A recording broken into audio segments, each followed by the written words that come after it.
the UK. How awesome is that? What a crazy world we live in. Look right there. Nope. Look right there, boys and girls. It's a Vaughan Brinkman, if I ever saw one, right there in his natural habitat, wearing his shades. He's got his Pulp Alley hat on. Oh my goodness. The wild man has arrived. The party is starting. Hey everybody, we will officially start our live stream in about 3 minutes. So just kind of getting the last little setup done here. I guess if you could give me a sound check on the YouTube. And yep. Vaughan, I guess please remember to keep your YouTube volume muted or whatever. Let's see. We got dice. Oh, this is going to be horror today. The monster does cause horror, so we need to remember that when the monster's on the table, there is a high chance that everybody on the table will have to make a horror check when the monster is on the table, because he is a level 5. I'm sorry, not level 5. Level 4 epic creature. We are using, and just to be clear, we are using 100% of the rules for this scenario, number 36, out of the Scenario of the Month series. There's no changes whatsoever, other than cosmetic changes. And that means that we're using Apophis for the thing. We're using this cool little Egyptian style tomb sort of area as the outpost. So very much just cosmetic changes. So rather than being in the Arctic, it's in Egypt. We rolled for random events, and I got early warning. So that means I'm going to get a +1 on the first peril that I encounter. Vaughan rolled no worries. I'm going to put that there to try and help me remember that first peril. Vaughan rolled no worries, so that means the central corridor. And I don't think I explained this to you, Vaughan, but the rooms, the room tiles are made up of 2 tiles. So that is the room. It is the 2 tiles there. So the skull room is made up of 2 tiles. The arc room is made up of 2 tiles. The generator room is made up of 2 tiles. The jackal room, 2 tiles. The portal room, 2 tiles. And the storage or the treasury, 2 tiles. The hallway is made up of 3 tiles. 1, 2, 3.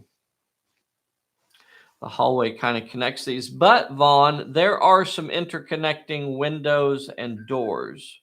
Oh, is that me beeping? I wonder if that's my alarm. I think it is, telling me I'm supposed to start the game. It seems weird.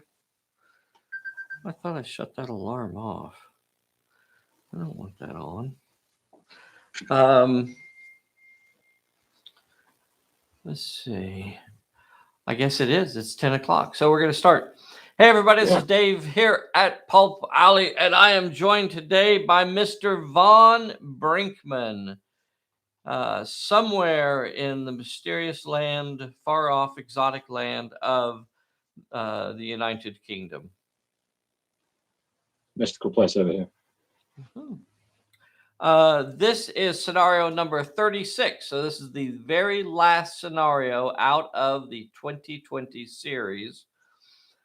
And originally this one was called, the scenario is called From Another World.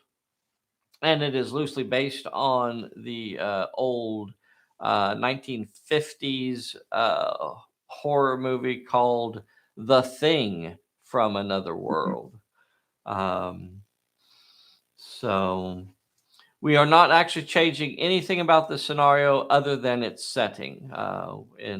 As you read the scenario as it's presented, it puts it in a Arctic outpost, dealing with this horrifying monster that has descended upon them and is terrorizing them. And for us, we're doing it in Egypt. I think it's important to remember that you can easily reskin these scenarios and put them in just about any kind of setting. You could easily put this in an Old West setting. Maybe it's a mines, a series of mine rooms and hallways. You could put it in a steamy jungle and have some old ruins that people have to search through. You could put it on an asteroid base in nebula sector, right? You can do it in sci-fi or whatever you want to do. So, why do I keep hearing weird bings? Is that me going ding? We're doing 2 leagues today. We have Mr. Brinkman has decided to play the Phantom Agents. He has 3 characters, Phantom Ace, Gage, and Rutherford. Gage rolled 2 successes on her inventor skill, and she is bringing along her electro wrench. So we'll see if that explodes today. And the Lucky Dundee and Lady Elaine and Milligan are also on the table. Mrs. Harper is helping out today, and we decided to take her research and rumors bonus. So that will be helping out as well. For nice. Network of supporters, Vaughan chose rumors and gossip and savoir faire. Gosh, I need something to drink. We've already drawn cards. We're starting turn number 1. I am the director. For some reason, I don't think a crisis appears on turn number 1. Am I wrong? Did I just make that up? I think it's turn 1 to 5. Is it? Oh, my goodness. Yeah, and then the visitor shows up in the middle. Oh, my goodness. All right, I got to get something to drink. Who's on here today? Oh, has anybody noticed the absence of someone, though? Look right there. There's no Bessie. There's no Bessie. Our poor Bessie is under the weather and not feeling good today, so she is taking a sick day. I see a Neil Morgan. I see a Lord Grumpus. Lord Grumpus, were you on our call or our Zoom thing with us last night? We have Vern Jesky. We have Tony Cullen. Marcus is on here. Phil is on here. E.S. Taylor, all the way from the far off land of Canada. Talamicus is on here. Marty Devine. A big thank you to Marty Devine for setting up the Zoom meeting last night. So that was super awesome. We just got together and did some painting. I was actually just working on other stuff, but it was a really cool little painting section. Folks were just sitting and painting. There was a little bit of chat going on as well. Folks talking about the games that got them started into gaming and showing some of their figures and things. So it was a really enjoyable experience. If you'd like to join us next time. It was a really simple little Zoom app. Very cool. Very cool. We'll probably try and do it maybe once a month at least. Let's see. We have Patrick Connor all the way from the sunny Scottish borders. He's got a cup of tea. Oh my gosh. And for those of you who don't know, Mr. Patrick Connor is the official editor of nearly every Pulp Alley product that exists. So a big thank you to Mr. Connor and all the work that he does to help make Pulp Alley actually something that can be read. We got Von B. We got Hugh. I wonder if that's how that's pronounced. Oh my goodness. And then we have Mr. Luggage on here. Idiot to his friends. Yeah. All right. Enough of this blither blather. Let's get the game started. So you're saying my monster could appear on turn number 1? Yeah. I don't even get a free turn. I don't even get one turn to kind of dance around and be happy. Unfortunately not. I think you're right. Yeah, Yeah. it's only Because 6 there's turns. 5 turns. We got to go through all 5 cards. Let's see. So we'll just real quickly go over the special rules for this scenario, and y'all can help keep track. We are using the horror deck. The monster is horrific, and that means there will be a lot of horror checks in this scenario. There are 4 bystanders. There is Nikki over here in the Arc Room. There is Scotty in the Skull Room. There is Tex over here in the Portal Room. And there's Dr. Carrington here near the Jackal. So 4 bystanders that you can pick up, talk to, convince them to join your league, and maybe they can help out. There are difficult conditions basically in the hallway. The hallway is a difficult condition because of the horrible sandstorm that's blowing through the area. So the hallway is difficult. What was that, Vaughan? Except on turn 1 because of that is correct. On turn 1, it is not difficult yet. So the sandstorm is moving in, and it is about to become difficult, but not on turn 1, which gives us a nice chance to do some good there. Scenario cards are laid out here. There are 5 of them, and each one of them represents a room, and that's where some sort of crisis is going to occur each turn. And then there is the final crisis, the final face-off against the big monster, and he will appear in the middle of the table, and we will try to stop him from escaping from his tomb and wreaking havoc upon the world. You got this. I think so. I think this is going to be pretty easy myself. I think we're going to. This is going to be like a cakewalk, is what this is. This is what they call a cakewalk. Okay. At the start of turn number 1, I am the boss. I have the cone. Draw at the start of turn number 1 through 5. Draw a random scenario card to see where the crisis is located. So if I remember right, the numbers are: Treasury Room is 1, Portal is 2, Jackal is 3. The altar room is 4, 5, and 6. So it starts with the the treasury room. Okay, let's roll a dice. Oh, I miss Bessie. Wouldn't it be nice if Bessie was here? Oh. But she did not get very much sleep. She has a horrible pain. Probably a tooth. She thought maybe it was an earache, but now she's thinking it's probably a toothache. So pretty bad. So I'm going to roll this dice. I guess I'll roll a D10 and cut it in half. And that'll be the room where the crisis is occurring. And that is the treasury. That's this room right here. We don't have anybody in there right now at all. So at the start of turn number 1, this is where the action is going to be. And we're going to roll a D6 to see what appears. On a roll of 1, 2, or 3, the visitor, Apophis, is going to appear inside this room. On a roll of 4, 5, or 6, it is a plot point. Both of them are important. And you know what? We're not going to have anybody close enough to do it, Vaughan. No. We do not have a single. Oh, wait a minute. Look right in the neighboring room there.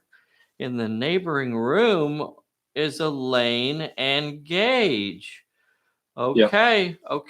They may be close enough to get there.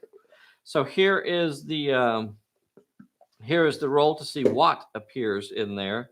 3 means it is Apophis. Oh, he appears here. He appears right here. Now, I don't know. There are a couple couple windows there, and we said that we could use those. I think the windows will probably be difficult to cross through. But All right. if Gage wanted to take a run at him, she could probably get through that window and give him a smack with her electro wrench. But of course, there's always the chance that he will crush her. I don't know. Lady Elaine is right there too. She could move up to a window and shoot at him, and Gage could do that too. We'll just have to see how this goes. But I am going to ask you, Vaughan. I want to see what you're going to do. I'm asking Vaughan. What is Vaughan going to do? Well, I should do the horror first because we're activating within. Absolutely. Yeah, and I think probably every character on the table is now aware that there is something horrifying going on. Yeah. Pretty much everybody on the table. But it's only when you activate, Vaughan. So, who are you activating? Gage. Yeah, we'll try and get her through the window. Okay. So when you activate Gage, she will have to make a horror check. And a horror check is based off of your current condition, which is a D8, your health. So we're going to roll this D8 and see if she passes her horror check. She does. She is not scared. So there are a couple windows there. She's not a great shooter, but she could move up to a window and shoot at him, or she could try to scurry through a window and smack him with a wrench. Yeah. I guess the terrible... Go ahead, buddy. Because it's not very good at dodging, but it's got the shooting penalty against it. So if I get within close range, that might put it back to the regular dice. You would. You will be at close range where those windows are. Yeah. So I'm going to go with that. Okay. So you're going to move up to the window and shoot at it. Yeah. Okay. Let's see if I can get her to appear in front of one of these windows here without actually getting up. Okay. I think that's showing her there, isn't it? Does that show her appear at that window there? Yep. All right. When she moves up to that window, she will have some shooting. She only has 2 dice 6 normally, and that's all she's going to get because there's a penalty there and there's a bonus there. So it'll just bounce right back to 2 dice 6. Yep. So here is her roll of 2 dice 6. Not a great shooter. We'll see how this goes. Do you have any cards at all? I don't see any. Clear shot. That would. Oh, he's not in cover, though. He's not in cover now. He's not. No. Okay, here is your 2 dice 6 roll. 1 success, so he's going to have to roll. You know what? I'll go ahead and throw in my bad news. I'm going to go ahead and use my bad news card and give him another hit, so he'll suffer 2 hits instead of just 1. All right. He's going to have to roll a health check, a 2 dice health check, but he is armored, boys and girls. He's from another time. His skin glistens in the darkness. So he's going to roll 3 dice and take the best 2. What are the chances? He passes all 3. So the shots bounce harmlessly off of him. And I'm going to ask you to activate another character. Is there anyone on my league opposite, in the room opposite to his? No. You have your nearest characters are, so this is where he is. Yep. Your nearest character is in the skull room, which is right there. So if Phantom Ace wanted to just move,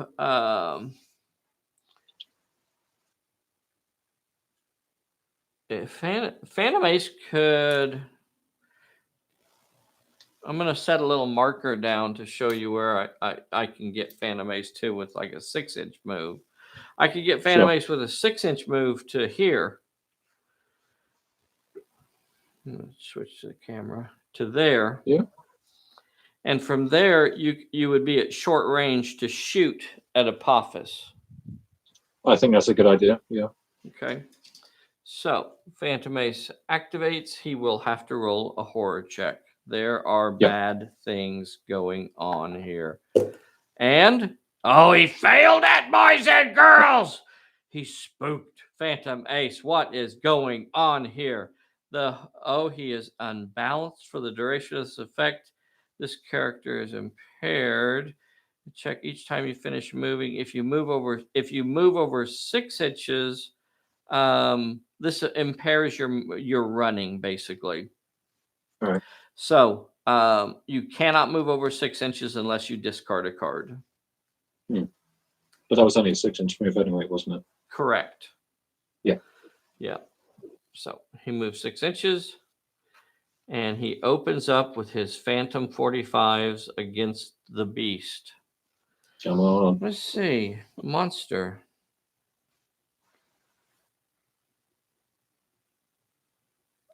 Did I forget to roll the monster's dodge on that last fight? I did, didn't I? I just treated it it was. Yeah. Oh well. Nothing. No harm, no foul. So the monster will be trying to dodge. He'll be rolling 3d6 to avoid the damage. And Phantom Ace is rolling 5d10, opening up with the Phantom 45s. 5d10. Here we go. Here is the shooting. 4 successes. Here is the dodging. 2 successes. He got a couple 4s, but those 4s, look at this, boys and girls. Those 4s are not big enough to stop any of Phantom Ace's dice. And the monster is rolling a 4 dice health check. He will get an extra dice in there because he is armored, but he's going to have to roll 4 successes. 4 successes are needed. And he fails it. He fails to roll 4 successes, and the monster takes a injury. Oh, I could be wrong, but I believe that drives him away. It does. Am I wrong? No, you get the scenario reward card for that. Let's see. The visitor is always full of the appeals. The first character to injure the visitor claims the scenario card, and you get the scenario card, and the monster is driven away. So Apophis says no to this, and he scampers away into the darkness. Whoosh. Don't worry, boys and girls. He could easily be back. And that means that you actually captured one of the crisis cards, one of the reward cards. So that is awesome. This says at the end of each turn, there is a bonus on this card. It is the storeroom card. If you have that, it says at the end of each turn, you may redeploy one of your characters to another room. All right. That is also going to give you the cone. Do you want to finish out your activation by moving Rutherford, or do you want to make me go? I'm going to leave Rutherford where he is, so I'll let you go. Okay. So I think we're just going to scamper out into the hallway and chitter chat and kind of get set up for the next crisis. So I'm going to activate Dundee. There's nothing to roll for. I'm just going to move him into the center of the corridor there. Let's see. Can I put this over here? You see that? So that's where he's going. Is in there. And then I'm going to activate Lady Elaine. She will come out into the room also and say, what was that shooting? So we know the monster is not, and there's not going to be a crisis in the storage area again or the treasury area again. So we know that. Yeah. So there's no reason to defend that area. And I'll have Millie come out. So we've set up a little meeting area where we're talking about strategizing and things like that out here. So I've activated all 3 of my characters. All right. You still have Rutherford. Oh, yes. Is there a bystander in that room? There is not. There's not. There is a bystander. I should have grabbed a bystander. Doggone it. I wasn't thinking of that. Yeah. Rutherford. I guess his nearest bystander might be Carrington over here in the Jackal Room. You could move to where you're in between two bystanders by basically joining the Dundee meeting in the middle. Yeah. Do that. That might be good. Okay, so he activates, moves into the middle. And from there, you're actually in range of two different bystanders. You could either go in after Carrington, who's over here, or Scotty, who is over here. I'm going to remind you that Rutherford is dithering, so you'll have to pitch a card to try to interact with the bystanders. And that ends the turn. So that was turn number 1, and that is a turn that was victorious for the good guy team. Phantom Ace 45s drove off the monster, so that was too cool. As we start turn number, there is a recovery check because Phantom Ace is unbalanced, and it is affecting his equilibrium. Here is his recovery check, and he shakes it off. Short-lived horror there. Okay, but he was shaken up there for a little bit. Now, as we start turn number 2, we're going to draw cards. Here we go. I draw no, this is for Vaughan. Vaughan draws a stay down. Vaughan, you're adding a stay down to your stack of cards. Not too useful on this, but no, it's not. I can always get exactly right. Good for a discarder if you need to get rid of a card for some reason. And I draw a steady aim. That might actually be useful. And now we need to determine which room has the crisis. So now we're down to 4 possibilities. We have the portal, the jackal, the skulls, and the laboratory. Let's see where the crisis occurs. So portal will be 1, 2, 3, 4, 5, 6, 7, 8 will be the skull room. 1, 2, 3, 4. It is the jackal room. The jackal room is where the crisis is occurring.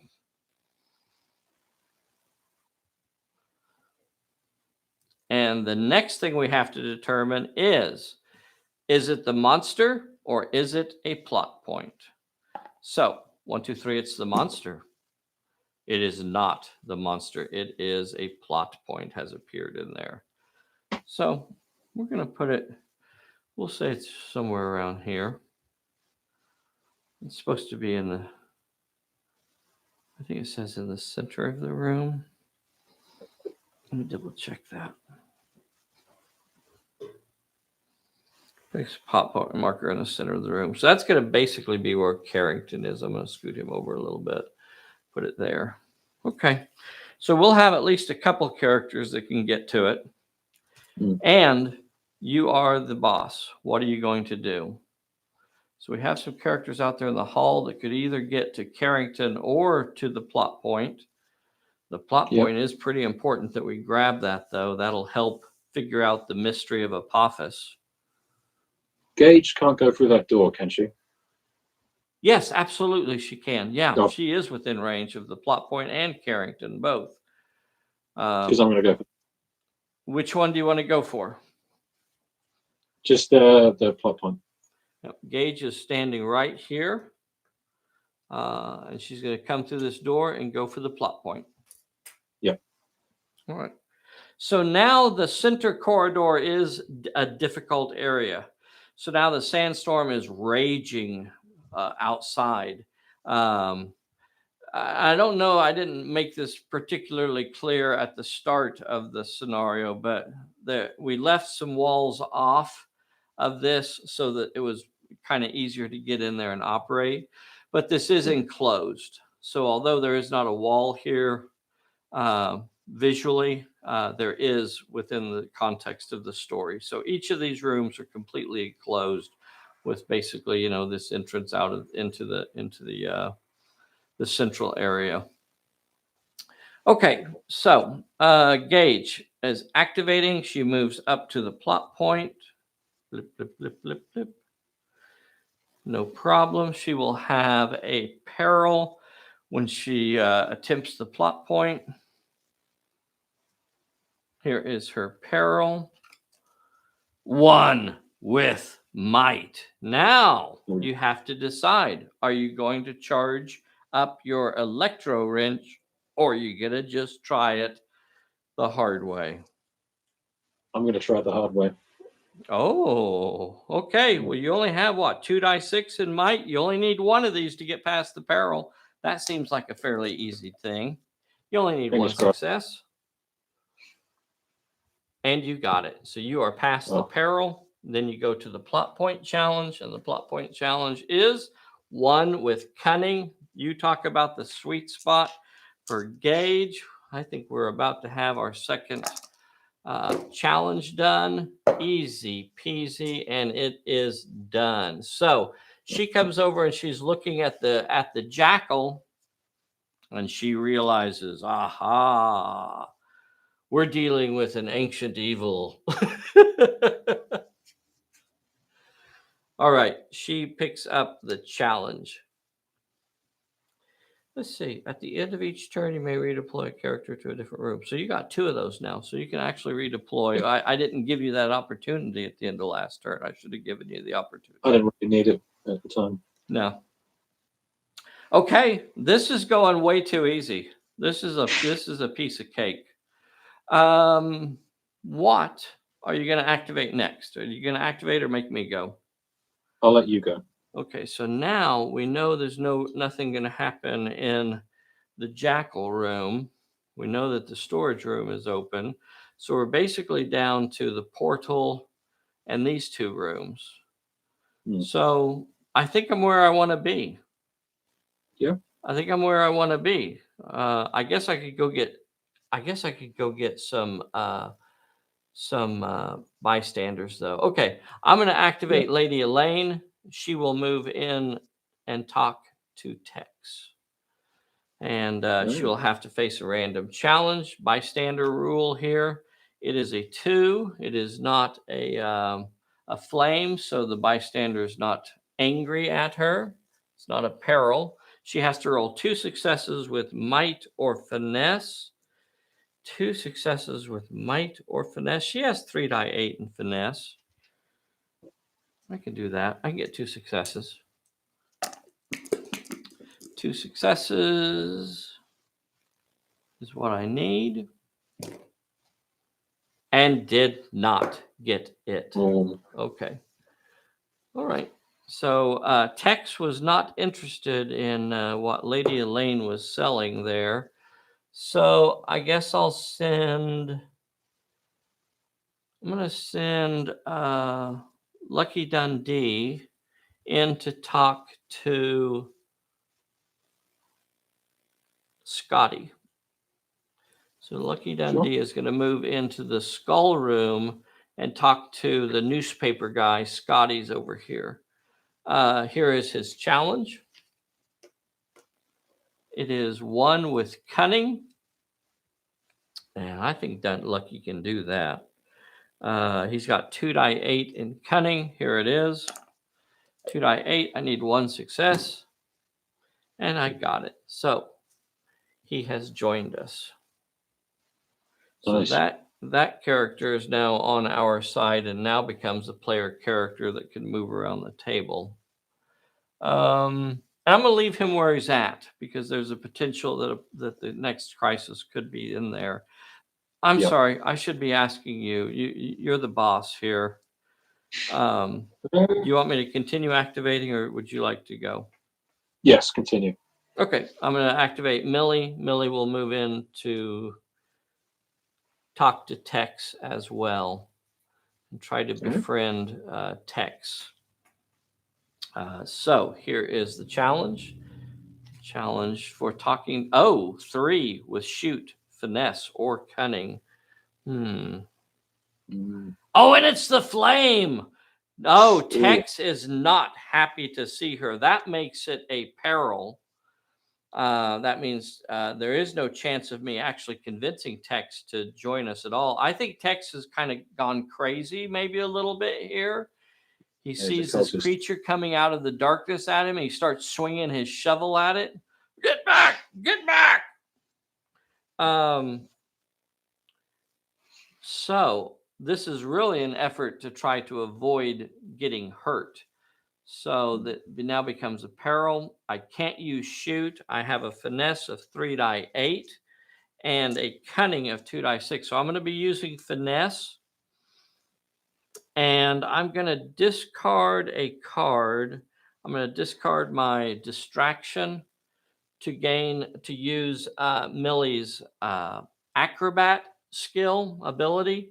So she'll have 4 die 8, and I need 3 successes here, boys and girls. 3 successes. Oh my gosh. Look out with that shovel. Excuse me, boys and girls.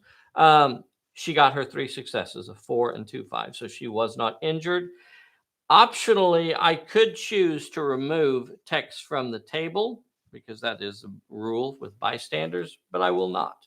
I'm not going to remove text from the table. I'm going to leave him on the table. And I have activated all 3 of my characters, Vaughn. I think you still have 2 characters to go. You have Rutherford and Phantom Ace. Yeah. I'd say you are within range. Rutherford's within range of Carrington and Tex. So you could talk to either one of those. I can always Ace is within range of Tex and Nikki over here too. If you wanted to go, or you could just try to hold the center of the board. Because I can't redeploy into the path. That is correct. Yeah. Because they're quite good at shooting. Correct. And you know that the is pretty vulnerable to that. Uh-huh. So I might just keep them in the middle. Okay. Now. Is that what you want to do? Yeah. Would you? So Rutherford sticks to the middle, and Phantom Ace, does he want to move at all, or just stay where he is? I think. Yeah, okay. Should be fine. All right. Yeah. Right here. Okay. That ends the turn. Do you want to use your redeploy and move Gage to a different room? I do. Yeah. Yeah. What room do you want to move her to? Which is the room? There's the portal room. The portal room. There's the skull room and the altar room. Or the 3. Let's go for the altar room. Altar room. Okay. Yeah. So she jumps over to here. So she's over here near Nikki. Also, it makes it a lot easier leaving those walls off because, you know, on my little camera, I can actually get them in there where you can kind of see the action a little bit. Is that focus okay? Maybe it sure doesn't look right.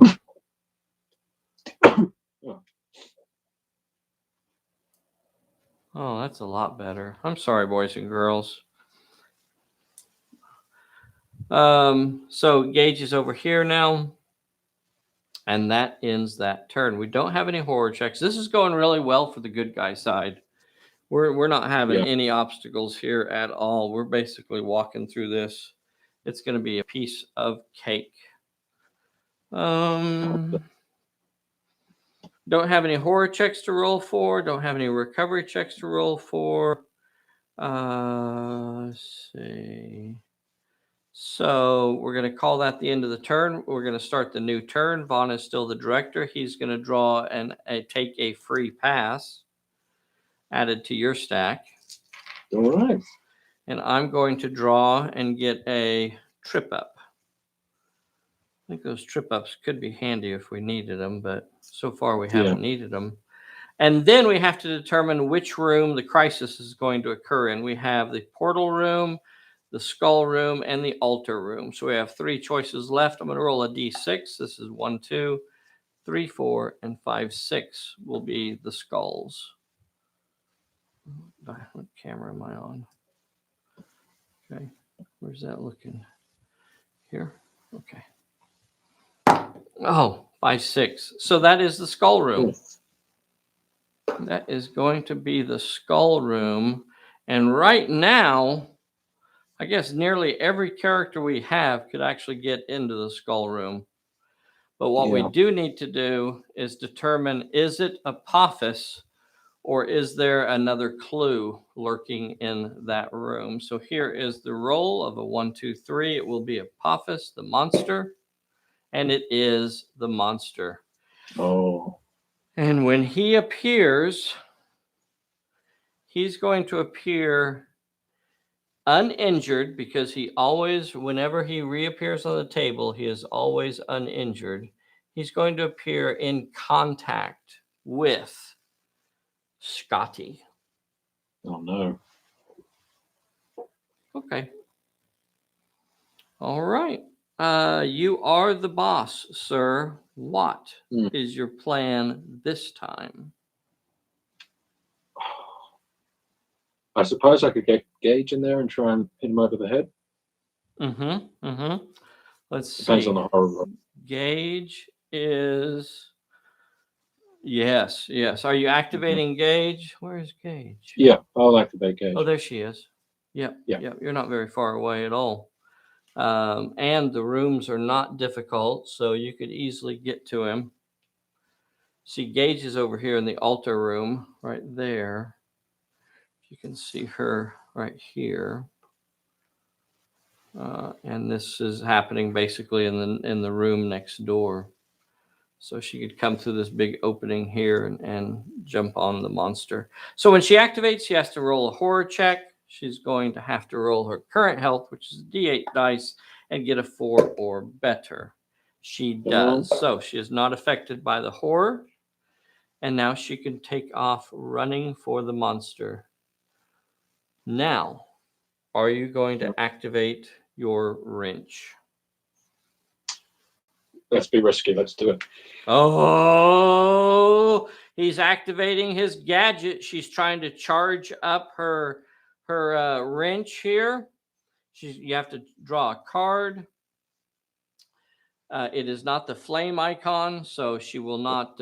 She's not taking damage from the wrench, but she gains an extra +1 dice. Okay, so she's going to get a bonus out of her wrench. Oh, I'm sorry. You have to discard a card to use that wrench. What card am I getting away from you?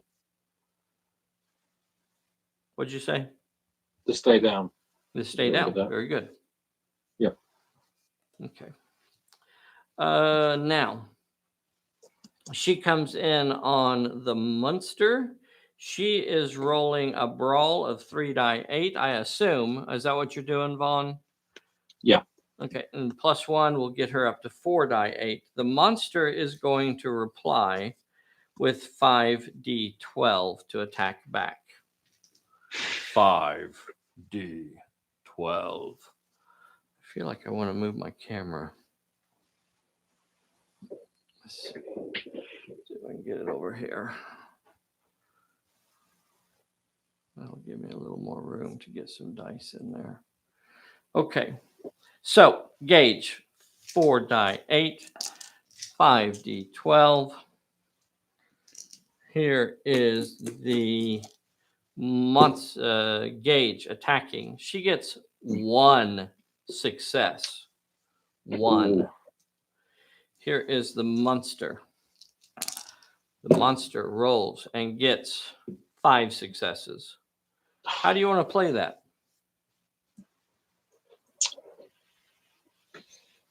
I can block one of them, though. You do want to block one? Okay. So she knocks out one of his successes, and she will have to roll a 4 dice health check. Here is her 4 dice health check. She is injured. Bam! Oh. Okay, you are still the boss. We can't really shoot it because it's now in combat, and it was in contact with Scotty before. Yep. So I'm going to let you activate. Okay. Well, I guess we're going to go into fisticuffs with the monster, and I'm going to activate. I'm going to activate Lucky Dundee, and he will have to make a horror check. Horror check for the Dundee. Here it is. He passes the horror check. He will take 2 steps around Scotty and get him lucky. Try to put a smack on the monster. So the monster will be replying with 5d12. He is not affected by multiple combats. Lucky Dundee only has a brawl of 4 die 10. Do I have any other cards to use? No. Okay, 4 die 10. 4 die 10 it is. Lucky Dundee coming in swinging. Come on. Gets 3 successes, 2 8s, and a 9. Those are pretty beefy. Pretty good. And here is for the monster. The monster gets 4 successes. And I'm just going to go for a Hail Mary here and just give it all I can. So Lucky Dundee is not blocking at all. So the monster will have to roll a 3 dice health check, and that means he'll actually roll 4 dice. And Lucky Dundee will have to roll a 4 dice health check. The monster needs 3 successes. Hey, I don't know if I've said this, boys and girls, but please take a moment and click that like button. Make sure you do that for us. We need your support on that. Also, if you're not a subscriber, please be sure and click the subscribe button. And if you are a subscriber, take a moment and click that bell button down there, that notify, so you'll get a ping when we add a new video. Here is the roll for Lucky Dundee. Can he damage this thing? It is damaged, boys and girls. Yeah. He takes a hit, and the monster is driven away. I knew we could do it. Monster takes his pal, and he is driven away. These are a couple beefy leagues. These are a couple good leagues to try this scenario with. Yeah. So that means we will capture that card. And that basically ends the turn, other than I'm, just the milling about. So, did you do the health check for Dundee? Yes, we need to do a health check for Dundee. Thank you. Yeah. 4 dice health check for Dundee. D10s. Here is the roll. And he passes, boys and girls. All 4 successes. 2 9s. I'm sorry, 3 9s and a 5. Oh, ain't no monster going to get the better of Lucky Dundee. And then we continue the turn. Let me think who I have left to go. I have Tex. Tex is going to activate. Scotty. What did you say? I think you got Scotty as well, didn't you? I should have said Scotty. That's who I meant. Yeah, I did not get Tex yet. I don't think he joined me yet. It is Scotty. So Scotty's going to activate, and he's just going to move out here and talk to Rutherford out in the hallway. Who else do I have? I have those guys over there. And then I guess I'm going to try and convince Scotty to join. So I'm going to go over here. Yeah. And I guess I'm going to try once again with Scotty. And so here is the challenge. I'm going to activate Elaine. And Elaine is going to try and convince Scotty to join us. Here is her challenge. So she needs 2 successes with might or finesse. She has 3 die 8. She can do that. 1, 2, 3. And this is where I could use Mrs. Harper's Research and Rumors. Once per turn, may discard to give one of your characters a +1 bonus for the challenge. And this is definitely a challenge. You know it because it says challenge right on the card right there. And I guess I'm going to discard my... Gosh, I don't like discarding any of these. I'm going to discard my lucky break. My lucky break. I'm going to discard my lucky break.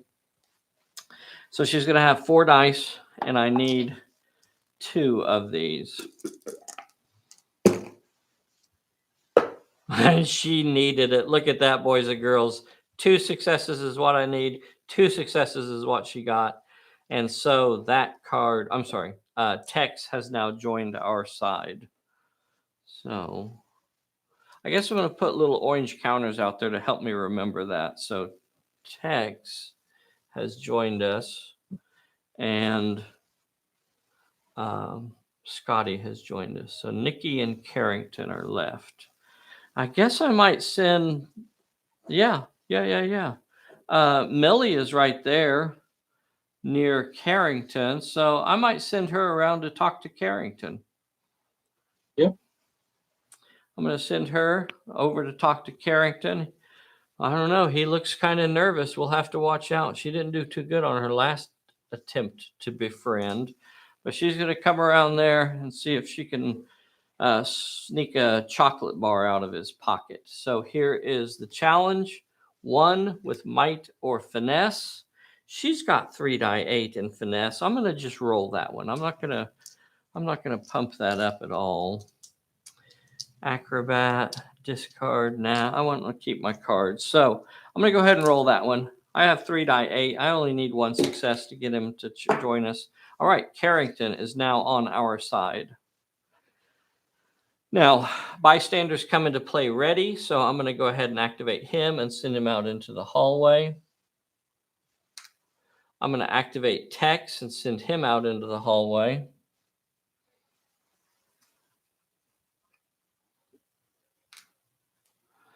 And then that's all my characters. I've activated every single character I have.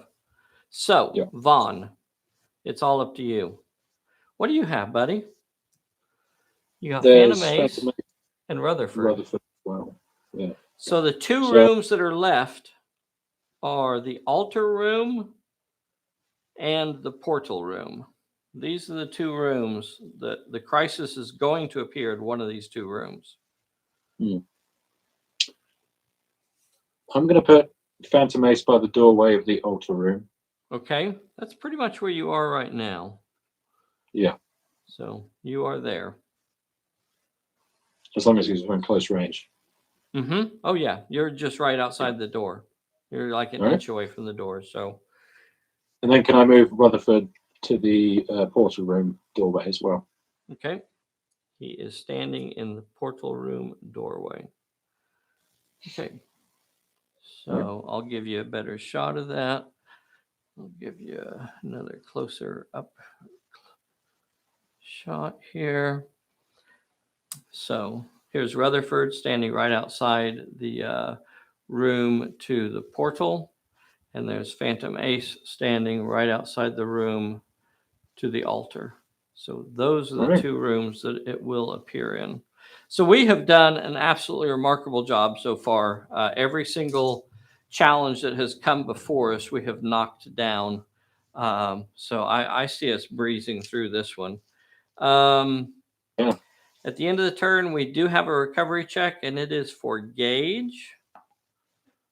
So I'm going to roll that somewhere over here. Gage remains injured. Let's see. Do I have any other recovery checks? Don't see any. Okay.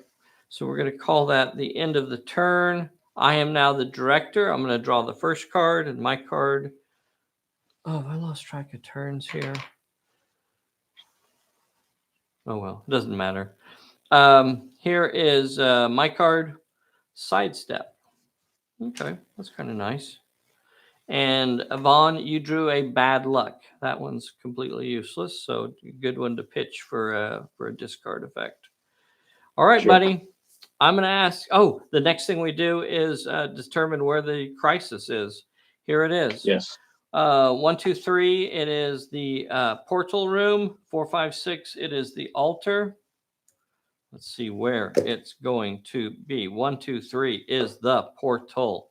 So it is appearing inside this room right here.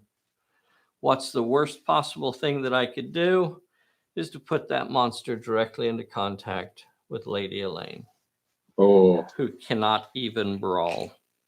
Has no brawl skill whatsoever. Play the monsters to be the bad guys, boys and girls. Make them the bad guys. All right. As we start this turn, I'm going to say, Vaughan, I'd like you to activate first. Well, Rutherford isn't very good at brawling, is he? He isn't a great brawler, but he rolls his 2d6. He can hold his own. Every little bit helps, I guess. Probably better get him in there. Okay. And you can do that. It's just about a 4-inch move, so it's not very far away at all. Sure. And Rutherford moves in to brawl. I better do the horror check as well. Oh, yeah, before you move. Yeah. Okay.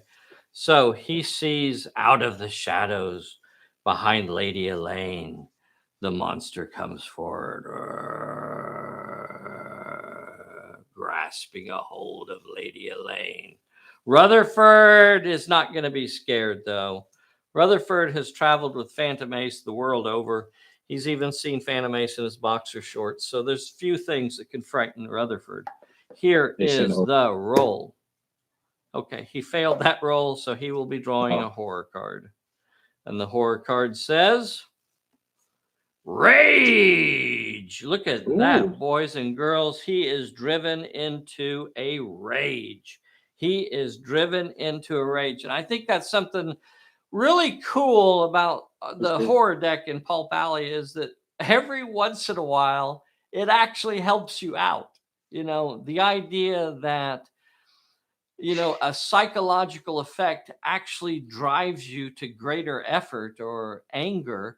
That's pretty cool. And how cool is it that it happened right there? So very pretty useful. Neat. Rutherford now has a +1 to his brawl, a +1 to his might, but he cannot dodge. And here we go. Rutherford's going in. All right. Get him. So instead of 2d6, he's going in there. He wants to try and defend Lady Elaine. He's not going to take that sitting down, and he goes in there swinging his 3d6. Get him. And the monster will reply with 5d12. Ooh. Here is Rutherford's roll. 3d6. Got a success. A 6. And the monster says 3 successes. So, Rutherford, are you going to block or are you going to take that as it is? We're going to take it. Okay, so the monster will have to roll a 1 dice health check, and Rutherford will have to roll a 3 dice health check. I think I could probably throw those all in the cup and do it at one time. So here we go. Rutherford failed, and the monster failed as well, boys and girls, on a 1 dice health check. Rutherford runs in there and stops the monster from eating Lady Elaine. How cool was that? And the monster once again is driven away. And of course, Rutherford is injured. Worth it. Okay, very cool. Very cool. That will give you back the cone. Do you want to continue activating your characters or make me go? Now we know the last room is going to be the crisis, will be Nikki's room, where the altar is in there. I'll let you go then. Okay. I'm going to activate Dundee, and he's going to come around and just kind of poke his head in.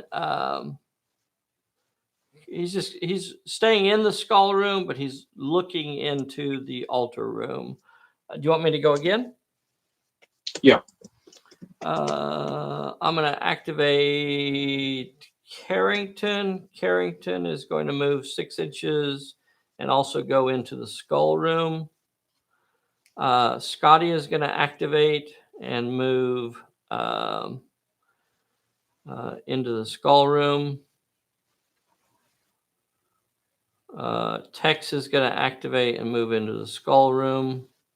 So they're all, in a position where if they needed to, they could move into the altar room. And then I have Lady Elaine. She will move 6 inches and get out here into the hallway. I think I've activated everybody. Yeah. What are you going to do, buddy? How easy is this? This is a walkthrough.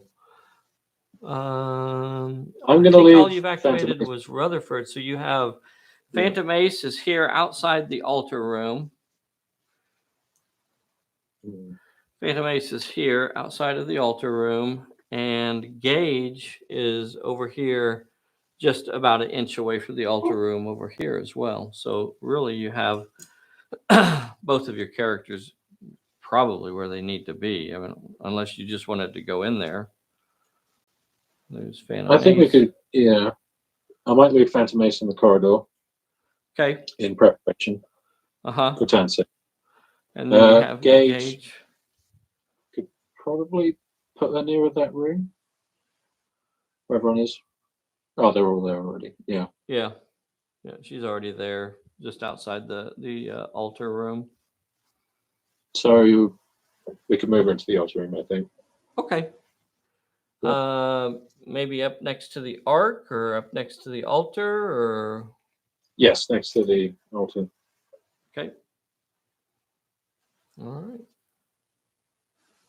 And at the end of that turn, you're going to get a recovery check for 2 different characters. You have a recovery check for Rutherford, and you have a recovery check for Gage. Here are the rolls.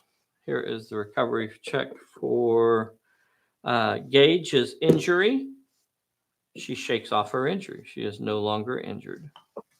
All right. And then here is the recovery check for Rutherford's injury. He shakes off his injury. Now you have the option. Do you want to roll a recovery check to get rid of his rage? No. I'm going to hold on to his rage. I'm just going to bottle that up and keep it. Because it's probably going to appear, if it does appear, in contact with someone. So I won't be able to shoot it. So brawling is a smart idea. Yep. Okay. So we're starting turn 5. Here is the draw for the new cards. You are the director. Here is your card. Bad feeling. That's not bad. It's not bad to have a bad feeling. And I draw and I get a warmed up. Okay. And then we know it's going to appear in the altar room. Yes. We know that is the location. Let's see. I want to move that camera. Get a better view of that room. Now that we have, we know it's going to appear in there.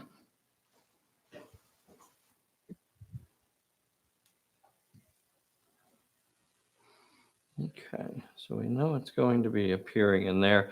But what we don't know is it going to be the monster, or is it simply going to be the last clue that we need to put the monster to sleep forever?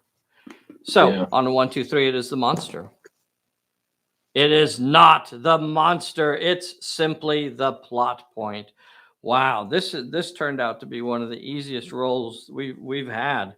So the plot point is right there. We'll say it is basically the arc, and little altar right here. We'll say that's the plot point, trying to decipher the final clue to defeating the monster.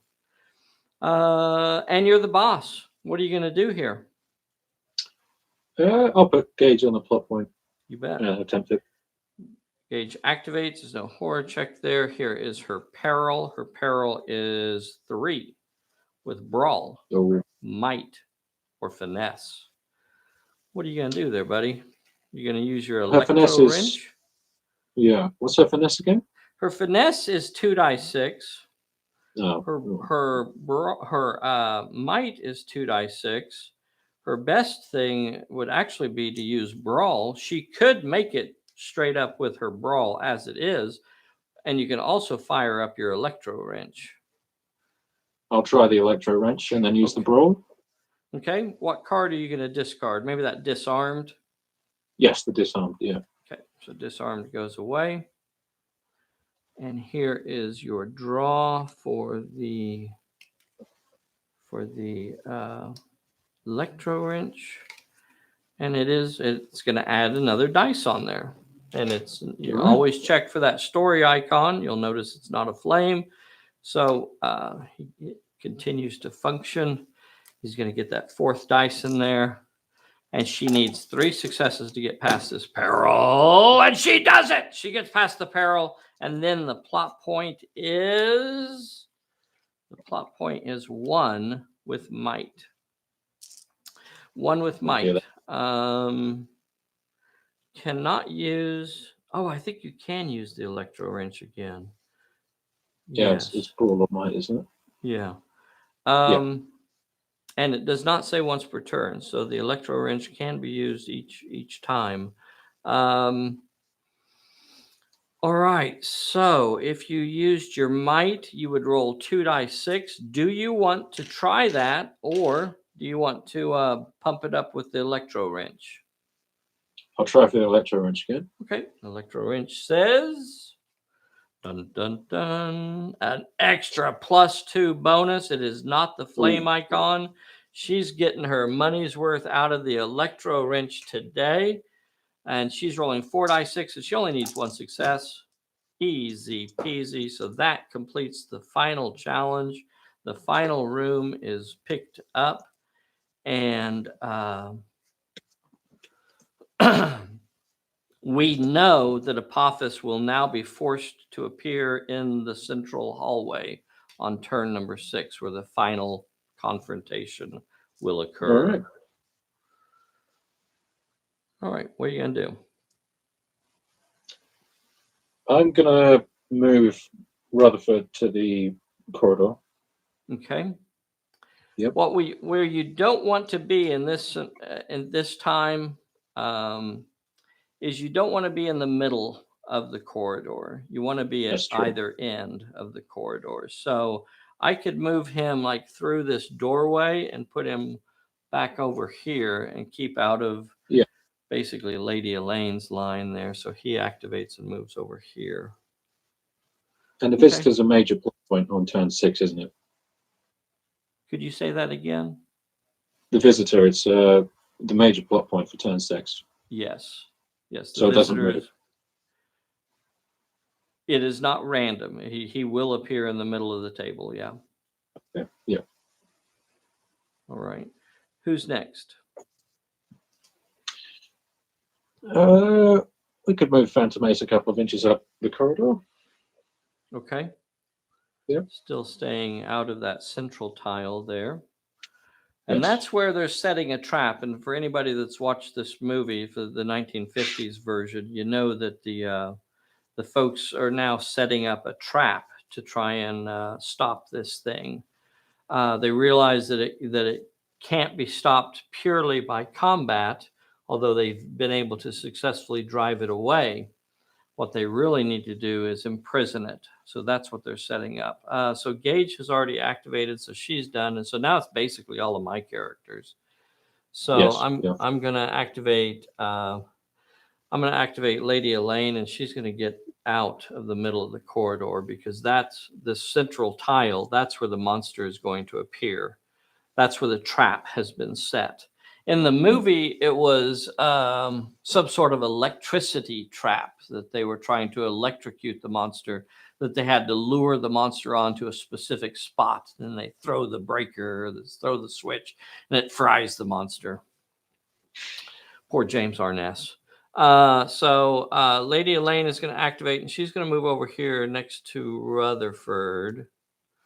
And then I have this room kind of packed full of characters, and I think I'm going to probably just leave them where they are. So Scotty and Tex and Carrington. They're just all activating and staying by the door here in case they want to move out. I guess Lucky Dundee is also going to move up with them as well. Yeah. And that's in case all of fail. that's all of my characters. Who am I missing? Where's Millie? Where's Millie? Did I lose Millie? Did she wander off again? Oh no, she's way over here. Okay, Millie's going to go out here and be with Lady Elaine and Rutherford. Right there. Okay. So, do you still have anybody to activate? I think that's everyone. I didn't have any NPCs. Okay. So we have this group here. They're setting the trap. They're trying to lure the monster into the middle of the table where they can electrocute it. Gage is the one that's kind of out of position, but you know, it is what it is. She did this plot point over here, so she's kind of hanging out over here. We have Phantom Ace at this end of the corridor. He could be the bait trying to lure the monster in here. But we also have Rutherford and Elaine and Millie over there. This is really going to be fairly easy, though, I think. So it's going to be a piece of cake. Recovery checks. I don't see any. I don't see any recovery checks. I don't see any bad ones there. So I guess we're just going to draw cards. Believe. Vaughan, you are still the director, so the card added to your stack is an I'm all right. That's pretty nice. Nice to have an I'm all right. Yeah. And I drew a sucker punch. I think I might be using that. Okay, here we go. So now it is the final turn. This is the last turn of the scenario. And the monster is has been lured into the center of the hallway, possibly some sort of esoteric traps, markings on the floor with like salt and that sort of thing. Let's see. The final crisis at the start of turn number 6 placed the visitor in the center of the table. So here he is. Here he is. As an action, a character within 3 inches of the visitor may attempt the final plot point. And that basically represents them activating the magical circles that are around him or something like that. They don't have to physically come into contact with him. As a matter of fact, they don't want to come into contact with him. So they're pulling the switch, they're activating the magic, you know, that sort of thing. As normal, the characters must pass a random peril before they roll for the challenge. For the plot point challenge, a combined total of 6 successes is required to pass the challenge and defeat the visitors. So they have to roll 6 successes. However, each scenario card claimed by the player leagues reduces this number by 1. And we got all 5 of the challenges. So he's down to just needing 1 success. It's kind of interesting. Apophis, which is what we have here, this thing. He was one of those big bad guys in Egyptian mythology, and of course, the Egyptians had spells specifically designed to capturing or defeating Apophis. It's kind of cool. I think it's one of the spells that was in the Book of the Dead and stuff like that. So they actually had ways specifically of dealing with Apophis. So you could imagine that that's what they've kind of cobbled together here. And they only need 1 success to do it. So you are the boss, Vaughan. It is your honor, sir. What are we going to do? Who's activating? Let's get Phantom Ace in there. You better. You bet.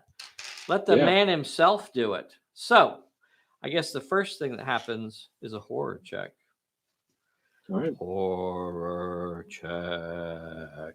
I don't see the monster getting through this, but here we go. Yeah. Here is Phantom Ace's horror check, and he easily passes that. Then he's going to have to face a challenge for the peril. He is within 3 inches of the monster right now. He needs to roll 2 successes with finesse or cunning. What's it going to be, sir? 2 successes with finesse or cunning. You have 3 die 10 in finesse. Go with finesse, yeah. Anything else to throw on there? No? Okay. No, I can't use the savoir-faire, can I, for the peril? Absolutely you can. Absolutely you can. It says 1 challenge. He's got savoir-faire in his back pocket, and he whips that out. You could have also used the free pass instead of drawing the card. I forgot to do that. Once during the scenario, your leader may automatically pass 1 challenge instead of rolling. So would you like to use your savoir-faire? I'll use that, yeah. Okay, so the challenge is passed instead of rolling. So that one's gone. And now you only have to roll 1 success with might, finesse, or cunning. Couldn't be any easier than that. You got 3 die 10 in both of those, or at least a couple of them. So you only need 1 success here. And you got it. And that is it. Apophis has been put down. Done. We did it. Done. I think absolutely everything went our way in that scenario. Everything went our way, and sometimes it goes that way. Really not a nail biter this week. Really not a doomed dice, because after all, Bessie wasn't here to save you guys. So if the dice had decided to go south on us, these 2 leagues are just about perfect for this sort of scenario. They are high-end leagues that don't have a lot of low-level characters, and sometimes that can be a disadvantage in scenarios, and sometimes it can be an advantage. And I think in this sort of scenario where you have, basically 1 situation that has to be dealt with each turn, if you could stay mobile and get around, it kind of worked out pretty nice. It worked out really nice with those 2 leagues. All right, boys and girls. So I think the next thing that we're going to start, and I don't know that I'll have it ready for next week or not, but we are going to start one of the campaigns, and pretty sure it's going to be Perilous Island. That's our original campaign that was created when we first started working on Pulp Alley. I had thought about combining the Perilous Island campaign with the basic rule book, so they would both come as a single book. It didn't end up being that way, because I ended up getting the rule book done and going, well, let's just go ahead and release that. And then it took us a little bit longer to get the campaign book done. So they ended up being 2 different books, but it is the original book. It's the original campaign for Pulp Alley. So we're going to start doing that as a campaign. And what that means is that there will be about 4 leagues in it, and we will keep track of their experience. We will keep track of their reputation. We will keep track of their resources that they earned. So the players will be able to spend their resources that they gain and their experience that they gain. And you'll see how that progression, how playing a campaign works as well. I think that's a really fun part. I think that adds a lot to the story. So for the campaign, we will have the same 4 players, and they'll play, I think it's about 6 games during that. Each of them will play about 6 games as they go through the campaign, and it'll be a lot of fun. It'll be interesting, and it'll be an opportunity to show you guys some of the different stuff in Pulp Alley too. Vaughan, thank you so much for coming on here and helping me defeat Apophis today. No. I enjoyed it. Good. So sorry, everybody. Thank you for jumping on here. I'm so sorry that Bessie wasn't here. Throw some good some get well soons out there for Bessie. I don't even know if she's watching. She was having a really hard time. She didn't. You know how bad toothaches can be, and she didn't sleep very well last night. She was in a lot of pain, so we'll just have to see. She went to see a doctor today, so hopefully we can get her feeling better. All right, everybody. Thank you so much for joining us today. Please be sure and click that like button for us, and we will see you next time. Cue the music and roll the credits. Bye, everybody. Dun dun dun da da da dun da dun da da da dee dee dee dee dee dee.